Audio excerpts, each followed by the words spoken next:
ఇంకా పెద్ద ఎత్తున మనం ప్రోగ్రామ్ చేద్దామని ఎంతో సహకరించిన మన శివ మరియాన్న గారికి ధన్యవాదాలు తెలుపుతున్నాము.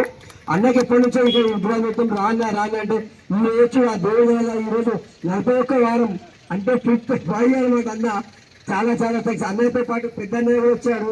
మాకు చాలా ధన్యవాదాలు. మా కమిటీ తరఫు నుంచి మేము ఆయనకు వెల్కమ్ చెప్తున్నాం. చాలా సంతోషంగా అన్నయ్య కూడా ఒక 2 వాక్యాలు చెప్పాలని మన శివన్నయ్య గారు చెప్పండి. జై భీమ్, జై మాదిగా, సాధిద్దాం అంబేద్కర్ ఆశయాలను.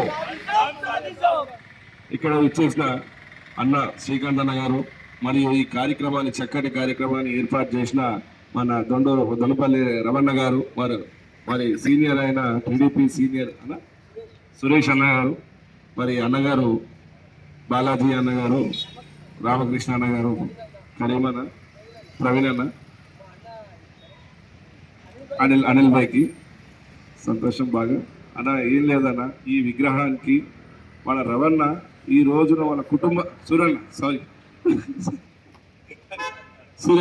అన్న ఈ నిజంగా వాళ్ళ కుటుంబాన్ని పట్టించుకోకుండా ఎన్నో కేసులు వేసుకొని ఆ విగ్రహం ఎన్నో చేసుకొని ఆయన విగ్రహం ఇక్కడ పెట్టిండు. ఎందుకంటే ఆయన ఎంత తిప్పలు పడ్డాడో మాకు తెలుసు. అది ఆయన నైట్ 2 గంటలకు కానీ 12 గంటలకు కానీ బంజారాస్ పోలీసు వాళ్ళు ఆయన ఎంత హరాస్మెంట్ చేశారో మాకు తెలుసు. అసలు ఇంటికాడ 1 నిమిషం ఉండేటోళ్ళు కాదు. వాస్తవంగా కుటుంబాన్ని పక్కకు పెట్టి ఆయన ఉన్న దాన్ని పక్కకు పెట్టుకొని ఇంత కార్యక్రమం చక్కటి కార్యక్రమం చేసి 41 రోజు ఇది చేస్తున్నట్టే మాత్రం వాస్తవంగా చెప్తున్నాం కదా, చాలా అది మా అప్రిషియేట్ చేస్తున్నాం. ఇది వాస్తవంగా చెప్తున్నాం కదా. ఈ కార్యక్రమాన్ని ఎంచుకున్న సురేష్ గారికి ప్రత్యేకంగా ధన్యవాదాలు అన్న. ఈ రోజు ఆయన ఎమ్మెల్యే గారు కానీ ఎవ్వరు కానీ అన్నకు సహకారం చేయలేదు. ఒక్కడే నిలబడ్డాడు, ఒక్కడే చేసిండు అన్న.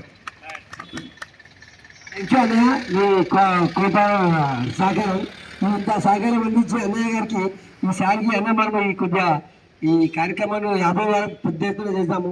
అన్నదానం మీరు ఎట్టి సహకరిస్తారు. మా శ్రీకాంత్ అన్నయ్యను ఆ రోజు చీఫ్ గెస్ట్ గా తీసుకెళ్ళాలని కోరిక అన్నయ్య అన్న. చాలా చాలా థ్యాంక్స్ అన్న. జై భీమ్ అన్న, జై బాబాసాహెబ్ అంబేద్కర్.